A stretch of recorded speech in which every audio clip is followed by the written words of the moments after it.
My daily লেসনের পক্ষ থেকে সকল শিক্ষার্থী, শিক্ষক, শিক্ষিকা ও অভিভাবকগণকে স্বাগতম ও শুভেচ্ছা জানাই। আজকে আমরা সপ্তম শ্রেণী ইংরেজি বিষয়ে পঞ্চম অধ্যায় হ্যাপি ফিল্ড এ বাকেট টুটে পৃষ্ঠা হচ্ছে 50 পৃষ্ঠা, অ্যাক্টিভিটি হচ্ছে 5.13। একদম সর্বশেষ যে অ্যাক্টিভিটিটা আমাদের যে পঞ্চম অধ্যায়ে, সেই অ্যাক্টিভিটিটা আজকে আমরা শুরু করব।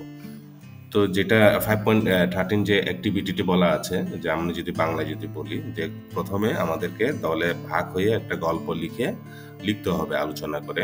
তো গল্পটা লেখার সময় আমাদেরকে 3টা বৈশিষ্ট্য থাকতে হবে। একটা হচ্ছে ক্যারেক্টার, পয়েন্ট অফ ভিউ এবং সেন্ট্রাল থিম। তারপর এই যে 3টা বৈশিষ্ট্য লেখার পরে যে পুরো ক্লাসে সবাইকে গল্পটি পড়ে শোনাইতে হবে এবং দেয়ালে এমন একটা জায়গায় মানে টাঙাইতে হবে যেন উপস্থাপন করলে সকলেই গল্পটি পড়তে পারে। তো শিক্ষার্থী বন্ধুরা, তো আমরা আরো এখানে দেখতে পাচ্ছি যে এক্সাম্পল হিসেবে যেটা দেয়া আছে, টাইটেল যদি বাংলায় বলি শিরোনাম, যে we are a bucket filling school, we filled a bucket no dipping.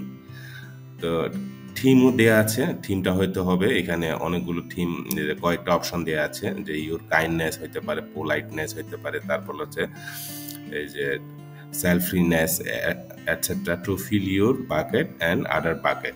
তারপর হচ্ছে you can start the story in the following way. তো 2টা লাইন দেওয়া আছে এখানে ক্লু হিসাবে, এইভাবে আমাদেরকে শুরু করতে হবে।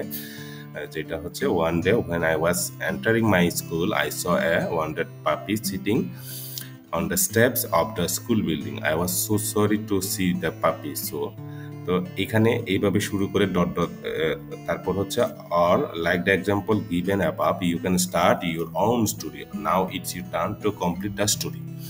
তো শিক্ষার্থী বন্ধু, আশা করি আমরা সবাই বুঝতে পেরেছি আমাদেরকে কাজটা প্রথমে কিভাবে শুরু করতে হবে।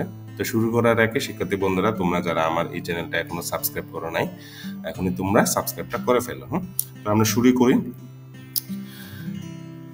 এইভাবে শুরু করতে পারি আমরা, যে টাইটেলটা লিখতে পারি হচ্ছে এইভাবে, we are a bucket filling school, we fill the bucket no dipping. বাংলায় যেটা শিরোনামটা দাঁড়ায় সেটা হচ্ছে, আমরা একটি বালতি ভর্তি বিদ্যালয়, আমরা বালতি ভরি, কোনো ডুবানো নয়। এইভাবে আমরা লিখতে পারি।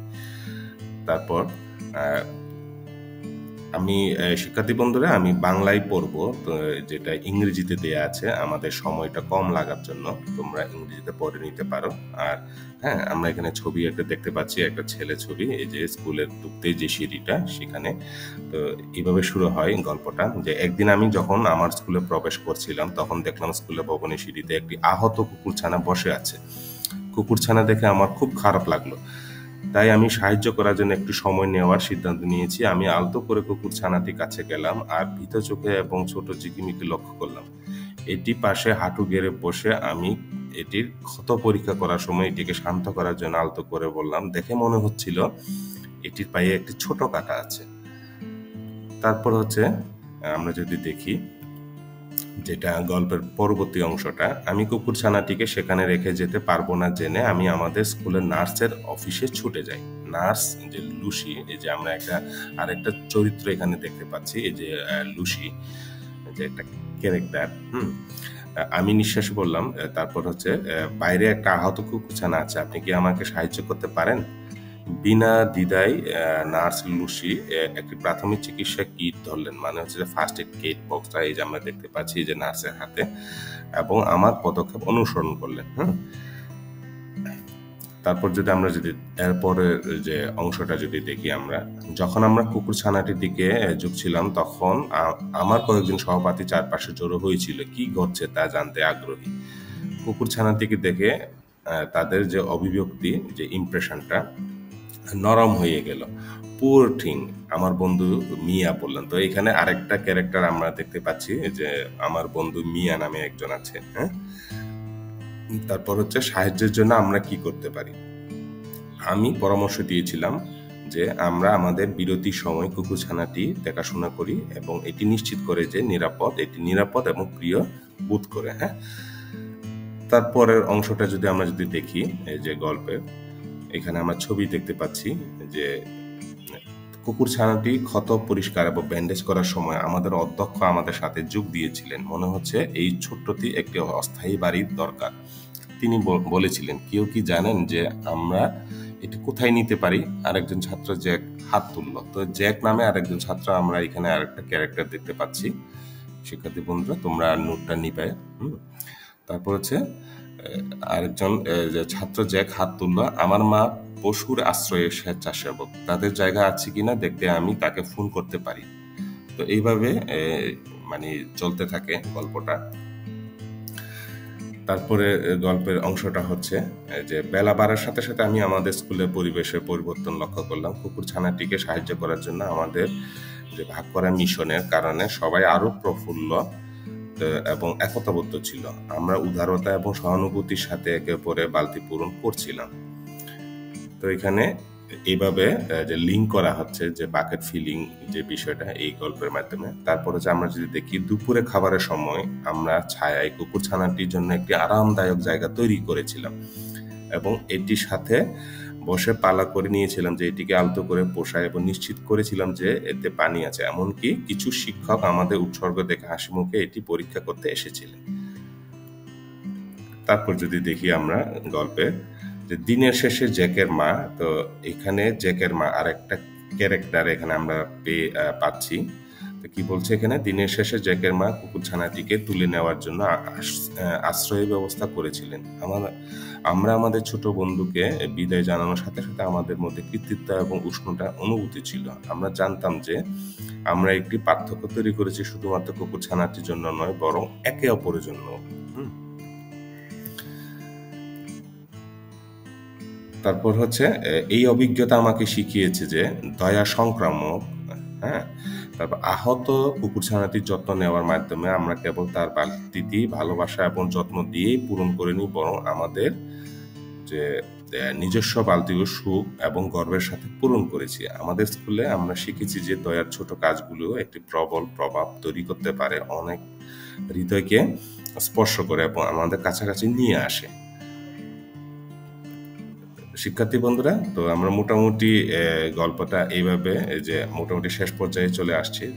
শেষের দিকে যদি আমরা দেখি, আমরা একটি বালতি ভর্তি স্কুল এবং প্রতিদিন আমরা উদারতা, ভদ্রতা এবং নিঃস্বার্থভাবে একে অপরের বালতি পূরণ করার চেষ্টা করি। ডুব দেওয়ার জন্য কোনো জায়গায় নেই, শুধুমাত্র একে অপরের উপরে তোলার জন্য এবং আমাদের যে স্কুলকে এমন একটি জায়গা তৈরি করার জন্য যেখানে প্রত্যেকে মূল্যবান এবং যত্নশীল বোধ করে।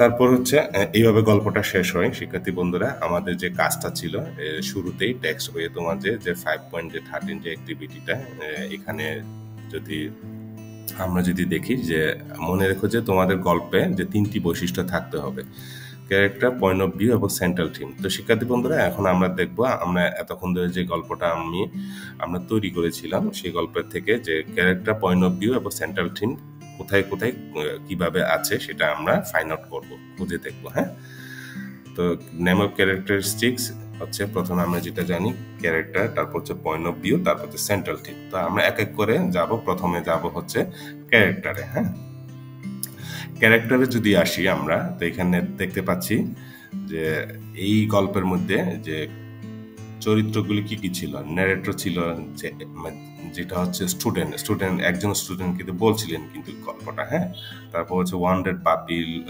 নার্স লুসি নামে ছিল, তারপর হচ্ছে মিয়া নামে একজন বন্ধু ছিল, তারপর প্রিন্সিপাল অধ্যক্ষ ছিলেন, তারপর জ্যাক নামে একজন আরো ছিল, তারপর জ্যাকের মাও ছিলেন। হ্যাঁ, তো এই চরিত্রগুলো আমরা কিন্তু যে দেখতে পাই। তো শিক্ষার্থী বন্ধুরা, এখানে বাংলায় লেখা আছে, তোমরা বাংলাটা আরো বিস্তারিত যে পড়ে নিবে। তারপর হচ্ছে পয়েন্ট অফ ভিউ, যদি দেখি আমরা যে গল্পের দৃষ্টিকোণটা কি ছিল। হ্যাঁ, তো দৃষ্টিকোণটা ছিল হচ্ছে the story is told from the first person point of view, specifically from the perspective of the student who finds the পাপি। গল্পটি প্রথম ব্যক্তির দৃষ্টিকোণ থেকে বলা হয়েছে, বিশেষ করে সেই ছাত্রের দৃষ্টিকোণ থেকে যে কুকুর ছানাটিকে খুঁজে পায়। তো এইভাবে আমরা পয়েন্ট অফ ভিউটা লিখতে পারি। হ্যাঁ, তারপর আস্তে আস্তে হচ্ছে সেন্ট্রাল থিম। আমাদের সেন্ট্রাল থিমটা কি ছিল, আমাদের মেসেজটা কি ছিল। তো সেন্ট্রাল থিমটা আমি বাংলায় পড়ি, গল্পের কেন্দ্রীয় বিষয় হলো দয়া এবং সহানুভূতি। এটি হাইলাইট করে যে কিভাবে সহানুভূতি এবং নিঃস্বার্থ কাজগুলি মানুষকে একত্রিত করতে পারে এবং একটি ইতিবাচক সহায়ক পরিবেশ তৈরি করতে পারে। গল্পটি অন্যদের সাহায্য করায় গুরুত্ব এবং উদারতা, ছোট অঙ্গভঙ্গি একটি সম্প্রদায়ের উপর যে প্রভাব ফেলতে পারে তার উপর জোর দেয়। এটি একটি বালতি ভর্তি স্কুল হওয়ার ধারণার মধ্যে অন্তর্নিহিত, যেখানে প্রত্যেককে একে অপরের জীবনে ইতিবাচকভাবে অবদান রাখার চেষ্টা করে। তো শিক্ষার্থী বন্ধুরা, এইটা হচ্ছে আমাদের যে এই গল্পের যে সেন্ট্রাল মেসেজটা। হ্যাঁ, আশা করি তোমরা নোটটা নিয়ে নেবে। তো আমরা মোটামুটি শেষ পর্যায়ে চলে আসছি। তো আমরা যে কাজটা করেছিলাম সবাই মিলে, একটা যে গল্পের যে শুরুটা একটা ২ লাইন দেয়া ছিল, মানে এইভাবে শুরু যে আমরা সবাই মিলে একটা গল্পটার চেষ্টা করেছি মোটামুটি যে এমন একটা গল্প তৈরি করতে যেখানে বৈশিষ্ট্য যে ৩ ধরনের বৈশিষ্ট্য থাকতে হবে: ক্যারেক্টার, পয়েন্ট অফ ভিউ বা সেন্ট্রাল থিম। হ্যাঁ, শিক্ষার্থী বন্ধুরা, তোমরা এখান থেকে পুরোপুরিভাবে ফলো না করে তোমরা তোমাদের মতো যে আইডিয়াগুলো নিতে পারবে এখান থেকে। হ্যাঁ, যেটা আমি বারবার বলি যে আমি যখন লেসনগুলো যখন তৈরি করি তোমাদের জন্য, হুবহু তোমরা এইটার মতো করে আনসারটা ফলো না করার জন্য। কারণটা হচ্ছে তোমরা এখান থেকে একটা আইডিয়া নিবে, তোমরা তোমাদের মতো করে একটা চিন্তা করার জায়গাটা, সুযোগটা সেভাবে আমি তৈরি করার চেষ্টা করি। তো শিক্ষার্থী বন্ধুরা, এইভাবে তোমরা ফলো করে তোমাদের কাজগুলো এগিয়ে নিয়ে যাবে। শিক্ষার্থী বন্ধুরা, আজকে আমরা এখানে শেষ করব। সবাই তোমরা ভালো থাকবে। অসংখ্য অসংখ্য ধন্যবাদ।